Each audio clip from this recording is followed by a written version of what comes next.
Good day, this is Thumbs United. Well, no, this is not Thumbs United. This is Live to Tape. We're recording our ASMR series, Flow, where I read classic stories live. And yeah, so we're reading the Junior Classics, Volume 1, and we're picking up where we left off, which is The Boy and the Wolves. So I'm going to read that story. We'll read a couple of stories. My goal is to get through an hour of stories, so we'll see how many we'll be able to fit in, but I think we'll be able to fit in at least 2 or 3, probably 3 or 4. They're like medium-sized stories. So let's get started. Oh, but first, let me talk about what you're seeing. This is what you're seeing is a Steadicam kind of video where I built my own rig, and I'm just walking through different parks and everything. This was taken in fall of 2018, and yes, enjoy these scenes of nature while I record this story session. So here we go. The Boy and the Wolves, retold by Andrew Lang. Once upon a time, an Indian hunter built himself a house in the middle of a great forest, far away from his tribe, for his heart was gentle and kind, and he was weary of the treachery and the cruel deeds of those who had been his friends. So he left them and took his wife and 3 children, and they journeyed until they found a spot near to a clean stream, where they began to cut down trees and make ready for their wigwams. For many years they lived peacefully and happily in this sheltered place, never leaving it except to hunt the wild animals which served them both food and clothes. At last, however, the strong man fell sick, and before long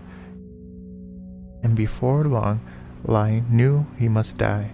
So he gathered his family around him and said his last words to them. "You, my wife, the companion of my days, will follow me. Your many moons have wanted an island of the blessed, but you, my children, whose lives are but newly begun, the wickedness and unkindness and ingratitude from which I have fled are before you. Yet I shall go hence in peace, my children, if you will promise to love each other and never forsake your youngest brother." "Never," they replied, holding out their hands, and the hunter died content. Scarcely 8 moons had passed, when, just as he had said, the wife went forth and followed her husband, but before leaving her children, she bade the 2 elder ones to think of their promise never to forsake the younger, for he was a child and weak, and while the snow lay thick upon the ground, they tended him and cherished him, but when the earth showed green again, the heart of the young man stirred within him. He longed to see the wigwams of the village where his father's youth was spent. Therefore he opened all his heart to his sister, who answered, "My brother, I understand your longing for our fellow men, who here we cannot see, but remember our father's words.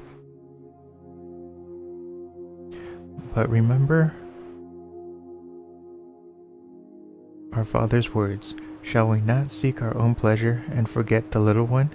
But he would not listen, and making no reply, he took his bow and arrow and left the hut. The snow fell and melted, yet he never returned, and at last the heart of the girl grew cold and hard, and her little boy became a burden in her eyes. Till one day she spoke thus to him: "See, there is food for many days to come. Stay here within the shelter of the hut. I go to seek our brother, and when I have found him, I shall return hither." But when, after a hard journey, she reached the village where her brother dwelt, and saw that he had a wife and was happy, and when she too was sought by a young brave, then she also forgot the boy alone in the forest, and thought only of her husband.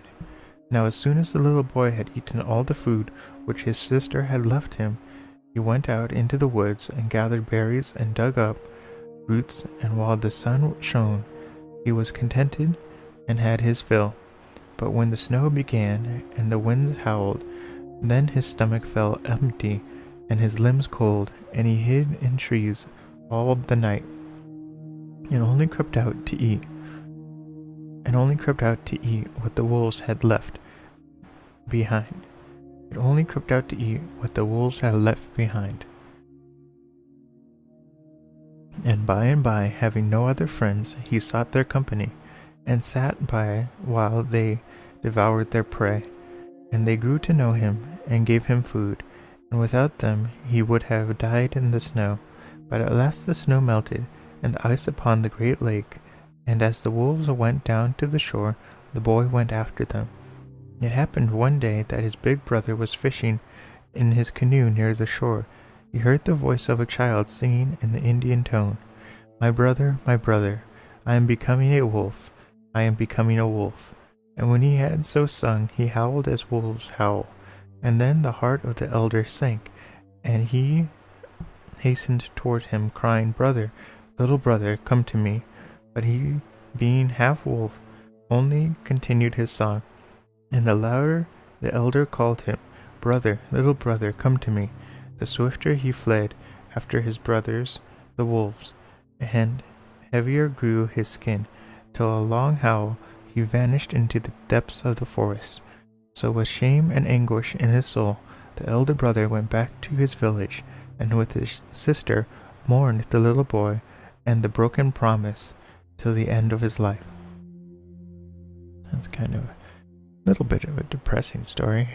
That's why you should never leave your younger siblings alone. They might turn into wolves. The next story is The Indian Who Lost His Wife, retold by Andrew Lang. Once upon a time there was a man and his wife who lived in the forest far away from the rest of the tribe. Very often they spent the day in hunting together, but after a while the wife found that she had so many things to do that she was obliged to stay at home. So he went alone, though he found that when his wife was not with him, he never had any luck. One day he was away hunting, and the woman fell ill, and in a few days she died. Her husband grieved bitterly and buried her in the house where she had passed her life. But as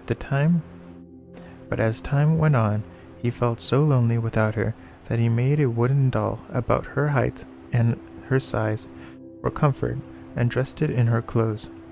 He seated it in front of the fire and tried to think he had his wife back again. The next day he went out to hunt, and when he came home, the first thing he did was go up to the doll and brush off some of the ashes from the fire which had fallen on its face. But he was very busy now, for he had to cook and mend, besides getting food, for there was no one to help him, and so a whole year passed away. At the end of that time he came back from hunting one night, and found wood by the door and a fire within. The next night there was not only wood and fire, but a piece of meat in the kettle, nearly ready for eating. He searched all about to see who could have done this, but could find no one. The next time he went to hunt, he took care not to go far, and came in quite early. And while he was still a long way off, he saw a woman going into the house with food on her shoulders. So he made haste and opened the door quickly. Now, hold on.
Okay. So we're going to continue on. I had a little bit of a scheduling conflict. Now to figure out where I was. At the end of that time, he came back from hunting one night and found some wood by the door and a fire within.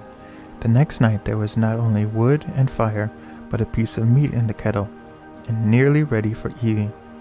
He searched all about to see who could have done this, but could find no one. The next time he went to hunt, he took care not to go far, and came in quite early, and while he was still a long way off, he saw a woman going into that house with wood on her shoulder, so he made haste and opened the door quickly, and instead of the wooden doll, his wife sat in front of the fire.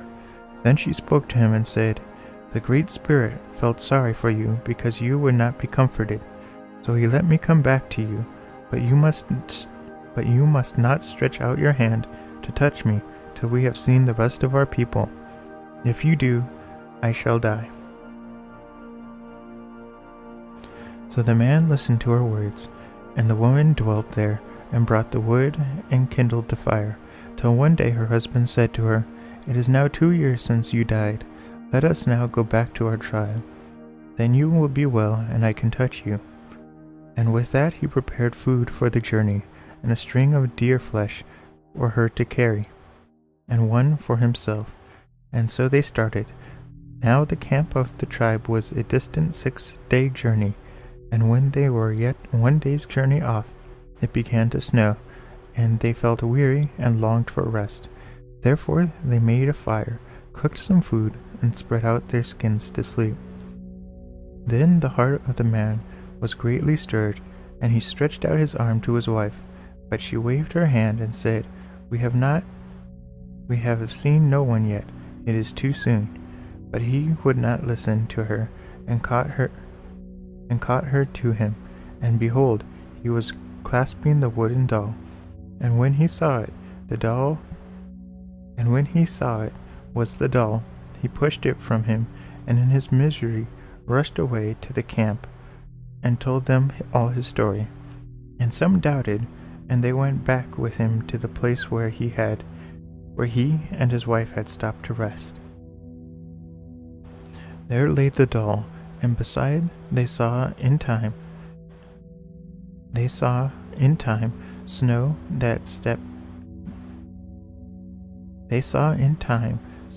the steps of 2 people, and the foot of one was like the foot of a doll, and the man grieved sore all the days of his life. And the next story is Punchkin. Once upon a time, there was a Raja who had several beautiful daughters. They were all good girls, but the youngest, named Bala, was more clever than the rest.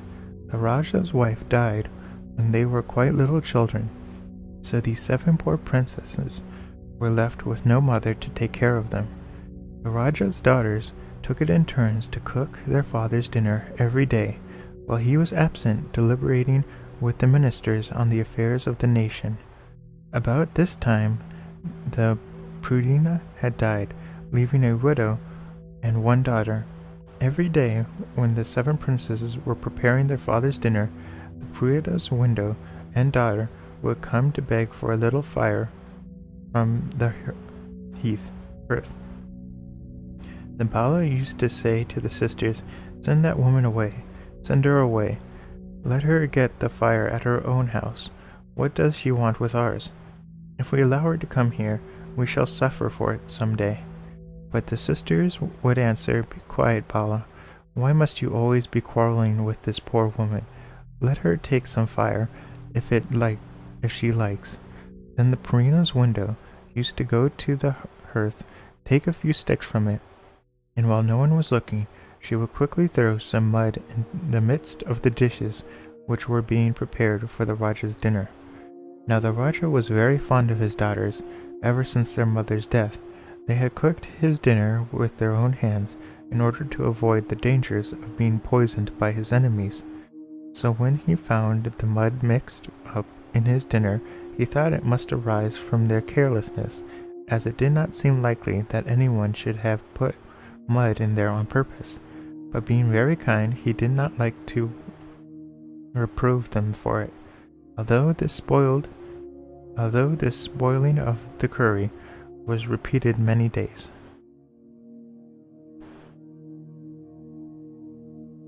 At last one day he determined to hide, and watched his daughters cooking and see how it all happened. So he went into the next room and watched them through a hole in the wall. There he saw his 7 daughters carefully washing the rice, preparing the curry, and as each dish was completed, they put it by the fire, ready to be cooked. Next he noticed that Purina's widow come to the door, and begged for a few sticks from the fire to cook her dinner with.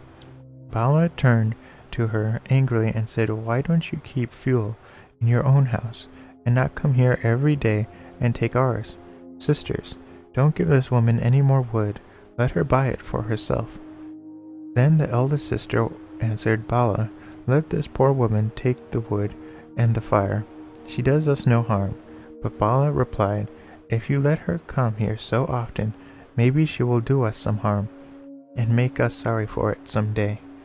The Raja saw Purina's widow go to the place where all his dinner was nicely prepared, and as she took the wood, she threw a little mud into each of the dishes.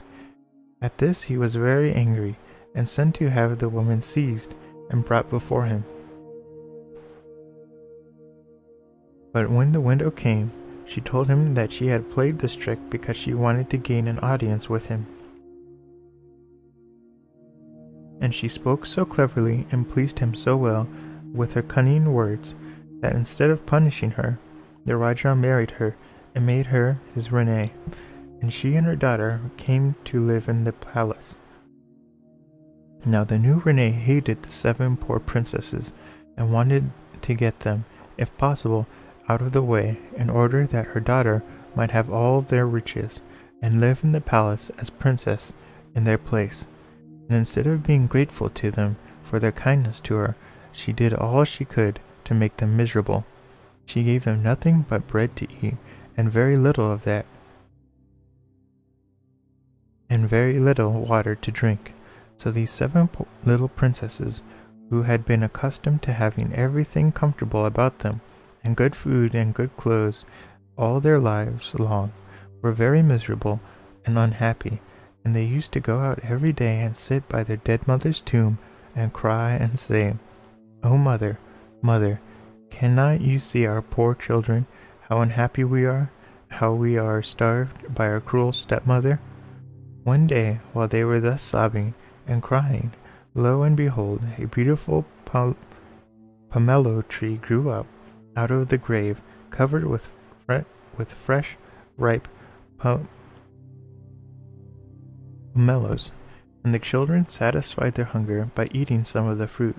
And every day after this, instead of trying to eat the bad dinner their stepmother provided them, they used to go out to their mother's grave and eat the pomelos, which grew there on the beautiful tree. When the Rani said to her daughter, "I cannot tell how it is every day those 7 girls say they don't want any dinner and won't eat any, and yet they never grow thin nor look ill. They look better than you do. I cannot tell how it is." And she bade her watch the 7 princesses and see if anyone gave them anything to eat.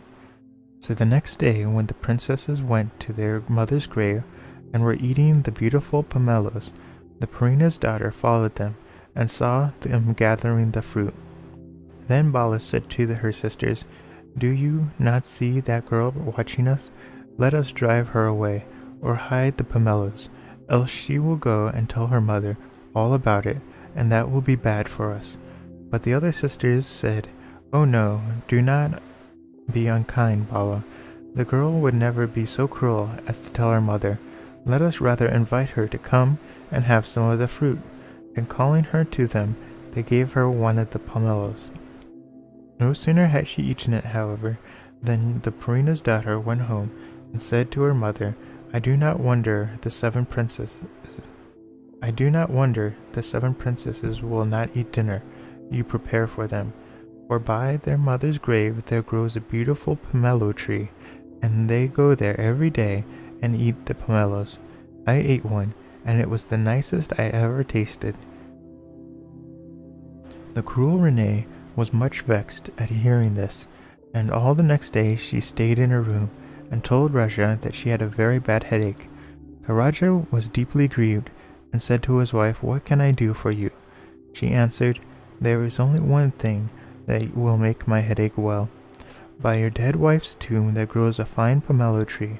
You must bring that here and boil it, root and branches, and put a little of the water in which it had been boiled on my forehead, and that will cure my headache."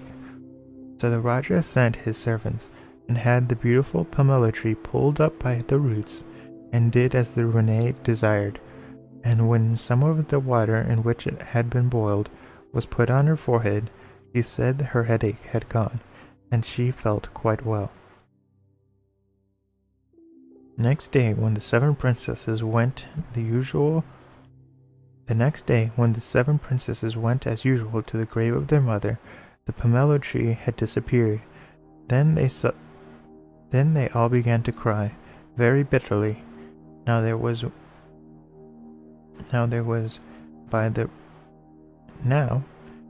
by the Renee tomb a small tank, and as they were crying, they saw the tank was filled with a rich cream-like substance, which quickly hardened into a thick white cake.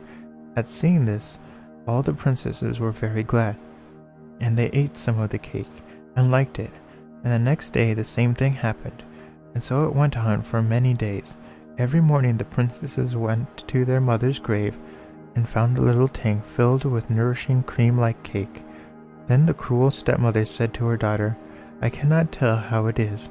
I had the pomelo tree which used to grow by the Renee's grave destroyed, and yet the princesses grow no thinner, nor look more sad, though they never eat the dinner I give them.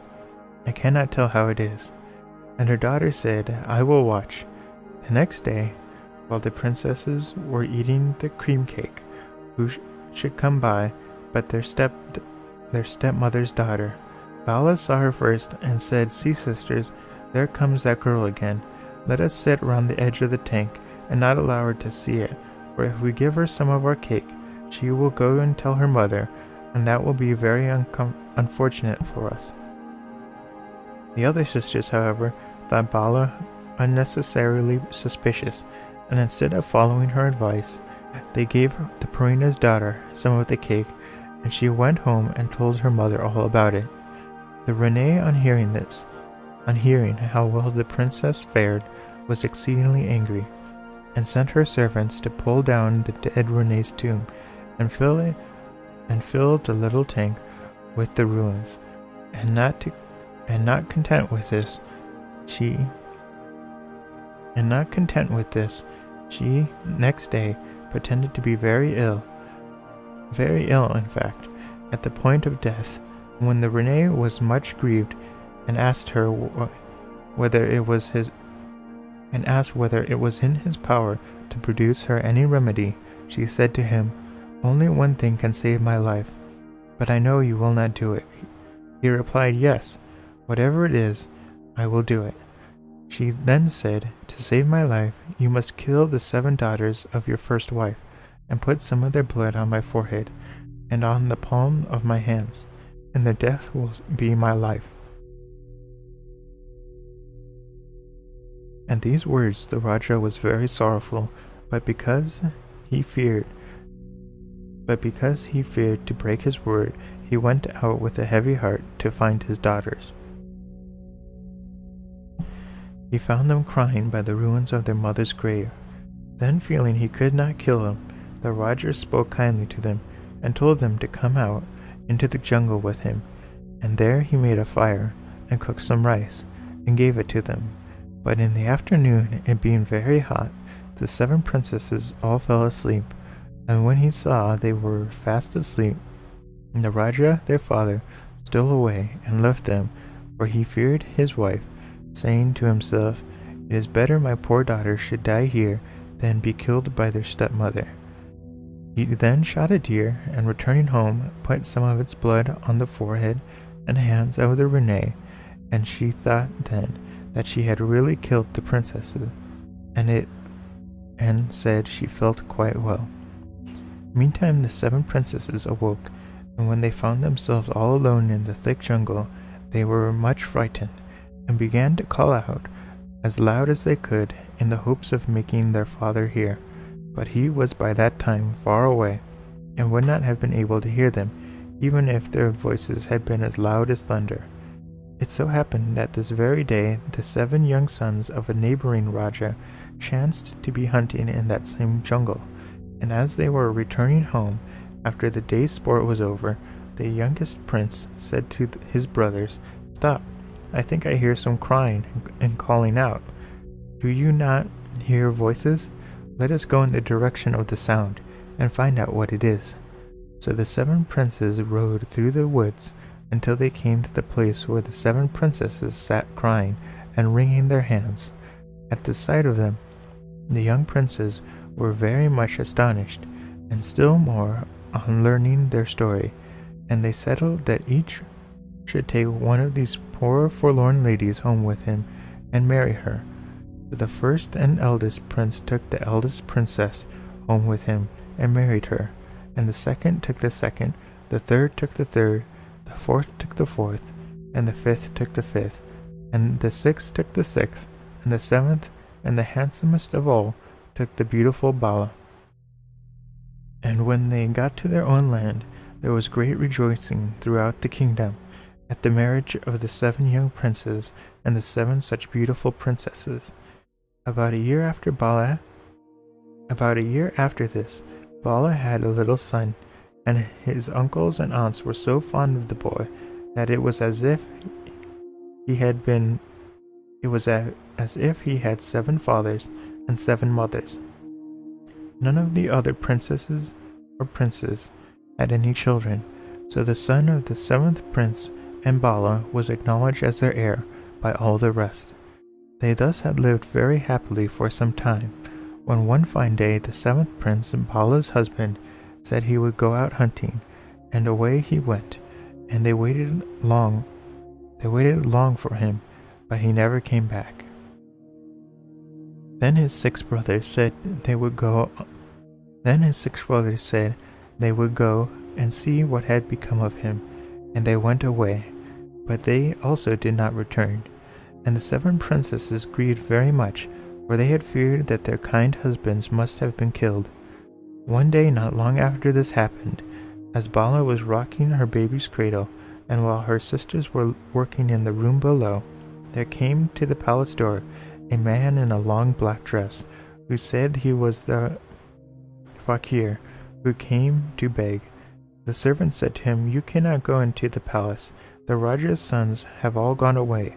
We think they must be dead, and their widows cannot be interrupted by your begging." "But," he said, "I am a holy man. You must let me in." And the stupid servants let him walk through the palace. They did not know that this was no Farkin, but a wicked magician named Punchkin. Farkin wandered through the palace and saw many beautiful things there, till at last he reached the room where Bala sat, singing beside her little boy's cradle. The magician thought her more beautiful than all the other beautiful things he had seen, insomuch that he asked her to go home with him and to marry him. But she said, "My husband, I fear, is dead, but my little boy is still quite young.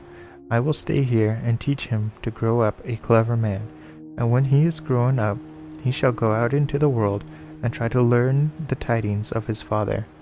Heaven forbid that I should ever leave him or marry Jan." At these words the magician was very angry, and turned her into a little black dog, and led her away, saying, "Since Jan will not come with me of your own free will, I will make you." So the poor princess was dragged away without any power or effecting an escape, or letting her sisters know what had become of her. As Punchkin passed through the palace gate, The servants said to him, "Where did you get that pretty little dog?" And he answered, "One of the princesses gave it to me as a present." At hearing which, they let him go without further questioning.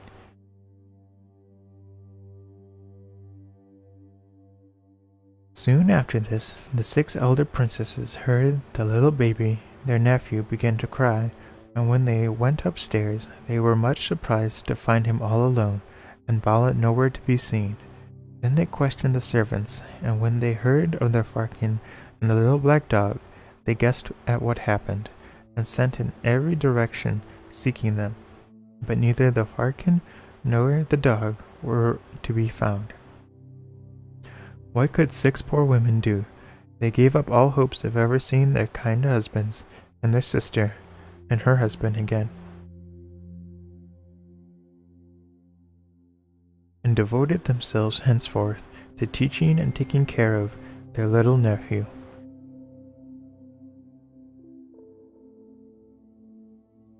Thus time went on till Bala's son was 14 years old.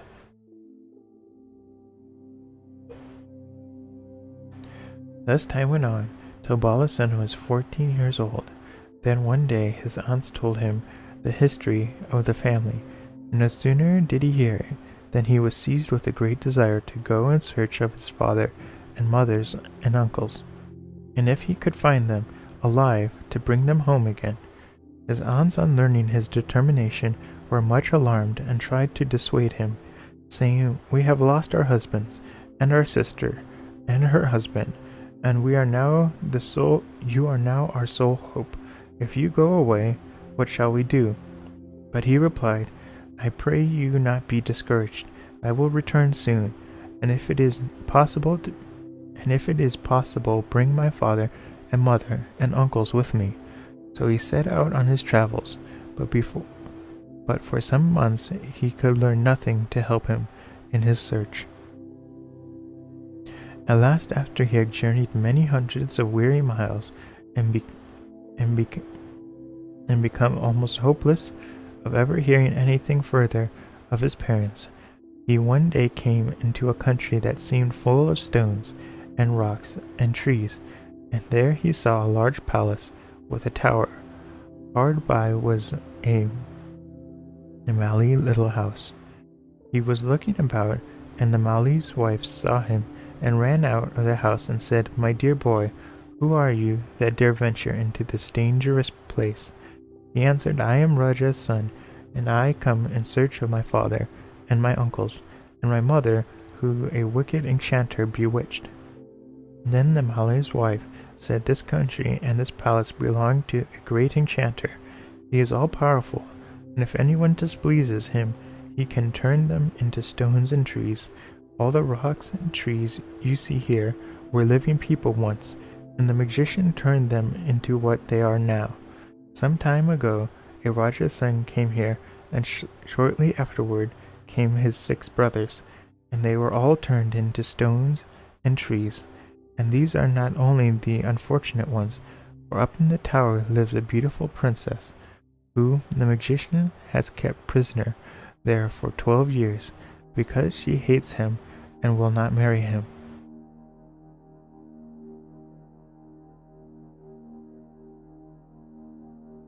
Then the little prince thought, "These must be my parents and my uncles.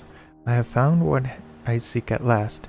So he told his story to the Malay's wife, begged her to help him to remain in that place a while and inquire further concerning the unhappy people she mentioned, as she promised to befriend him, and advised his disguising himself, lest the magician should see him and turn him likewise into stone.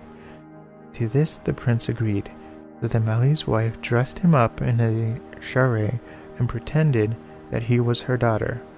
One day not long after this, as the magician was walking in his garden, he saw the little girl, as he thought, playing about, and he asked her who she was.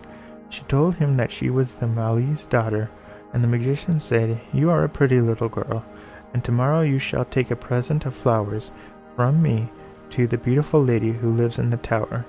The young prince was much delighted at hearing this, and went immediately to inform the Mali's wife, after consulting with whom he determined that it would be more safe for him to retain his disguise, and trust to the chance of favorable opportunity for establishing some communication with his mother, if it were indeed she. Now it happened that Bala's marriage. At Bala's marriage, her husband had given her a small gold ring on which her name was engraved, and she had put it on her little son's finger when he was a baby, and afterwards, when he was older, his aunts had it enlarged for him, so that he was still able to wear it. The Mali's wife advised him to fasten the well-known treasure to one of the bouquets, and he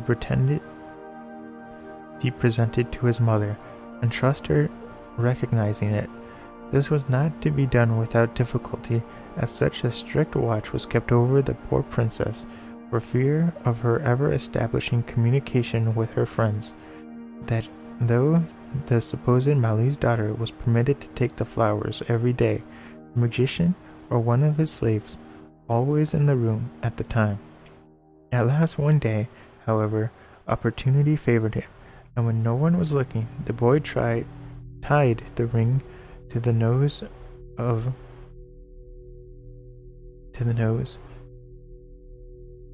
nosegay, and threw it at Bala's feet. It fell with a clang on the floor, and Bala, looking to see what made the strange sound, found the little ring tied to the flowers. On recognizing it, she at once believed the story her son told her of his long search, and begged him to advise her as what she had better do, at the same time entreating him on no account to endanger his life by trying to rescue her. She told him that for 12 long years the magician had kept her shut up in the tower because she refused to marry him, and she was so closely guarded that she saw no hope of release. Now Bala's son was a bright, clever boy, so he said, "Do not fear, dear mother, for the first thing I do is to discover how far the magician's power extends, in order that we may be able to liberate my father and uncles, whom he has imprisoned in the form of rocks and trees. You have spoken to him angrily for 12 long years. Now rather speak kindly. Tell him you have given up all hopes of again seeing the husband you have so long mourned, and say you are willing to marry him.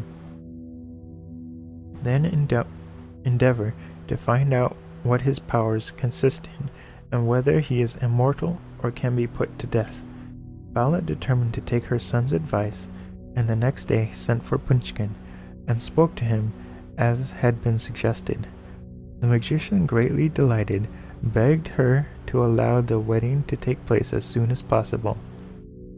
But she told him that before she married him, he must allow her a little more time, in which she might make his acquaintance, and that, after being enemies so long, their friendship could be but strengthened by degrees. "And do tell me," she said, "are you quite immortal? Can death never touch you? And are you too great an enchanter to ever feel human suffering?" "Why do you ask?" he said. "Because," she replied, "if I am to be your wife, I would like to fain know all about you, in order, if any calamity threatens you, to overcome, or if possible, to avert it. It is true," he added, "that I am not as others. Far away, hundreds of thousands of miles from this, there lies a desolate country, covered with thick jungle. In the midst of the jungle grows a circle of palm trees, and in the center of the circle stand six containers full of water, piled one above another. Below the sixth container is a small cage which contains a little green parrot. On the life of the parrot depends my life, and if the parrot is killed, I must die. It is, however," he added, "impossible that the parrot should sustain any injury, both on the account of the inaccessibility of the country, and because by my appointment, many thousand genies surround the palm trees and kill all who approach the place." Bana told her son what Punchkin had said, but at the same time implored him to give up all idea of getting the parrot. The prince, however, replied, "Mother, unless I can get a hold of this parrot, you and my fathers and uncles cannot be liberated. Be not afraid, I will shortly return. Do you, meantime, keep the magician in good humor still, putting off your marriage with him on various pretexts, and before he finds out the cause of delay, I will be here." So saying, he went away. Many weary miles did he travel, till at last he came to a thick jungle, and being very tired, sat down under a tree and fell asleep. He was awakened by a soft rustling sound, and looking about him saw a large serpent, which was making its way to an eagle's nest built in the tree under which he lay. And in the nest were 2 young eagles. The prince, seeing the danger of the young birds, drew his sword and killed the serpent. At the same moment a rushing sound was heard in the air, and the 2 eagles who had been out hunting for food for their young ones returned. They quickly saw the dead serpent and the young prince standing over it, and the old mother eagle said to him, "Dear boy, for many years all our young ones have been devoured by that cruel serpent. You have now saved the lives of our children. Whenever you are in need, therefore, send to us, and we will help you. And as for these little eagles, take them and let them be your servants." At this the prince was very glad, and the 2 eagles crossed their wings, on which he mounted, and they carried him far over the thick jungle until he came to the place where grew the circle of palm trees, in the midst of which stood the 6 containers full of water. In the middle of the day, and the heat was very great, all round the trees were the genies fast asleep. Nevertheless, there were such countless thousands of them that it would have been quite impossible for anyone to walk through their ranks to the place. Down swooped the strong-winged eagles. Down jumped the prince. In an instant he had overthrown the 6 containers full of water and seized the little green parrot, which he rolled up in his cloak. While he mounted into the air again, all the genies below awoke, and finding the treasure gone, set up a wild, melancholy howl.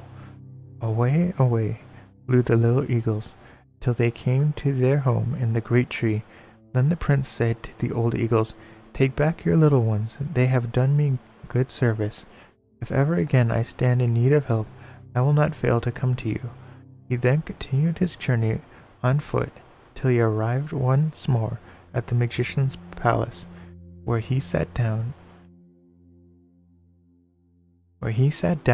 at the door and began playing with the parrot. Punchkin saw him and came to him quickly and said, "My boy, where did you get that parrot? Give it to me, I pray you." But the prince answered, "Oh no, I cannot give you away my parrot. It is a great pet of mine. I have had it many years." Then the magician said, "If it is an old favorite, I can understand you not caring to give it away. But come, what will you sell it for?" "Sir," said the prince, "I cannot sell my parrot." Then Punchkin got frightened and said, Anything, name what price you will, and it shall be yours." The prince answered, "Let the 7 Rajas' son, whom you turned into rocks and trees, be instantly liberated." "It is done, as you desire," said the magician. "Only give me my parrot." And with that, by a stroke of his wand, Bala's husband and his brothers were resumed to their natural shapes.